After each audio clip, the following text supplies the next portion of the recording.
Depuis le début de l'année, Gaspard va tout seul à l'école, à pied. Il est assez grand, a dit papa. 2 fois par jour, il emprunte donc la rue Pasteur, tourne à gauche dans la ruelle et au bout se retrouve dans la rue de son école. Gaspard aime bien ces moments tout seul.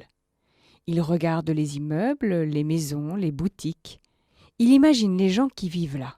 Il faut dire que Gaspard a beaucoup d'imagination. Dans l'immeuble à côté de chez lui, au rez-de-chaussée du numéro 21, les 3 fenêtres donnant sur la rue ont des rideaux étranges.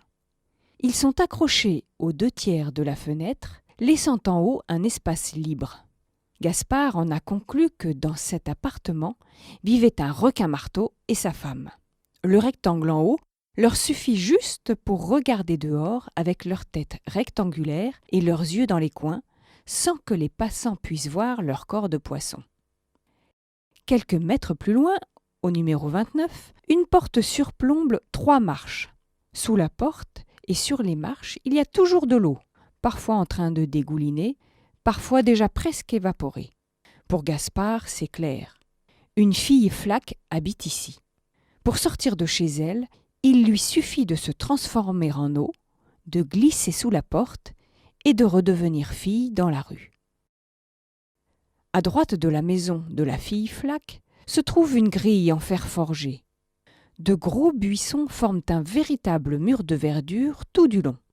Il n'y a pas de porte, pas de numéro. Mais comme la maison suivante est le 33, Gaspard en déduit que c'est le 31. Cette absence de numéro est pour lui un signe. Si quelqu'un passe cette grille, il se retrouve dans un monde parallèle, peuplé d'arbres immenses et de bêtes inconnues.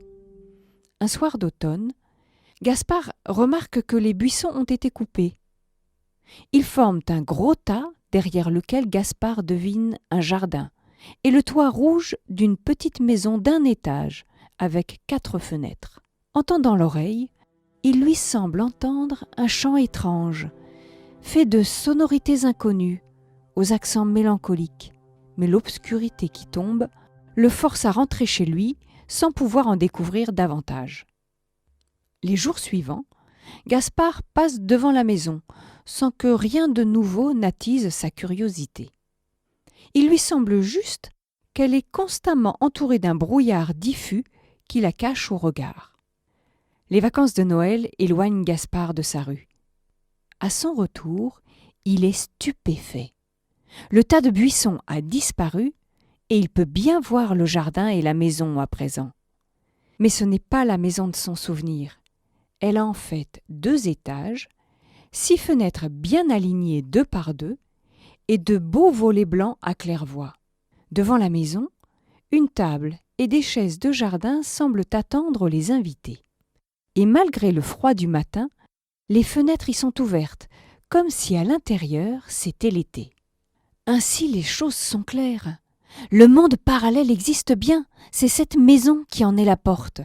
Là, les saisons ne passent pas comme ici dans la rue. Les gens qui y vivent ont des loups comme animaux domestiques et communiquent par la musique et non par des mots. Le soir suivant, Gaspard remarque de longs rideaux orange aux fenêtres et la maison lui paraît bien plus large que la veille. Mais quelques jours plus tard, elle a encore changé. Gaspard reste un long moment à l'observer. Elle n'a plus du tout d'étage.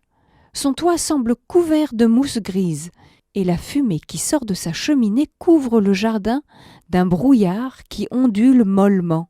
Gaspard est fasciné par les transformations de la maison. Il en oublie la fille flaque et le requin-marteau.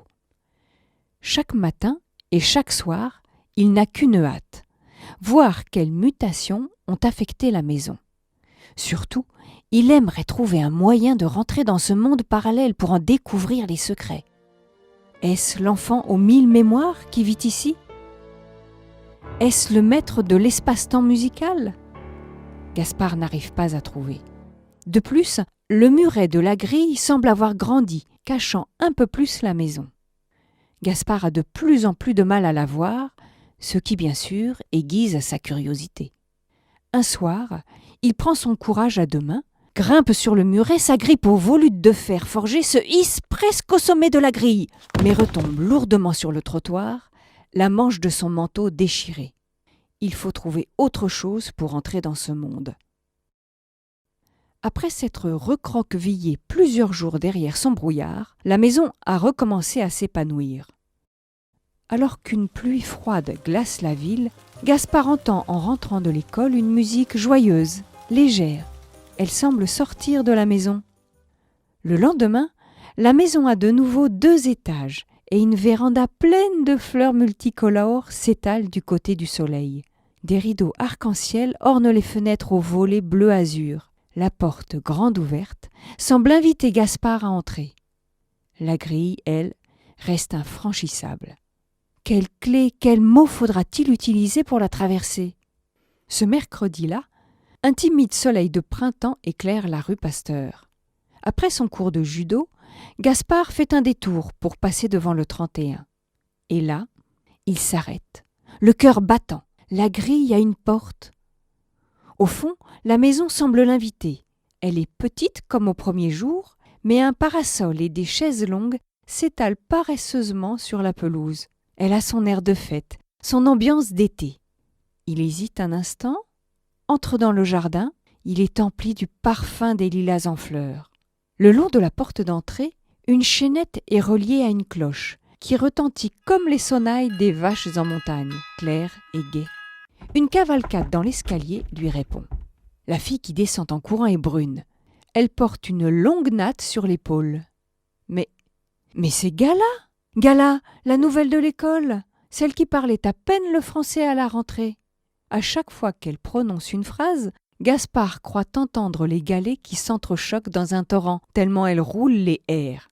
« Bonjour, Gaspard, c'est gentil de venir me voir. Tu es le premier de l'école à venir chez moi. Ça veut dire que je ne suis plus l'étrangère. Entre, on va jouer. » Gaspard ose à peine entrer, mais la curiosité est plus forte. Il ouvre de grands yeux. Sur une commode, dans l'entrée, des poupées russes aux couleurs vives côtoient 2 cuillères de bois peintes en bleu, avec de grosses fleurs rouges et jaunes. Dans le salon, un grand samovar trône à côté de l'écran plat de la télé. Sur la table, une baguette de pain et un petit pot en bois qui contient du sel. « C'est pour souhaiter la bienvenue à nos visiteurs », explique Gala. Gaspard s'imagine tout à coup dans une isba, perdu au milieu de la toundra, se régalant d'un bortsch brûlant avec l'une des cuillères de bois, tandis que des bourrasques de neige se déchaînent au dehors. Il en frissonne de plaisir. Gala rit. Ici, c'est un peu la France, un peu la Russie. C'est chez moi. Et Gaspard trouve qu'ici, tout est si beau, si chaud, si coloré, qu'il en oublie les mondes parallèles.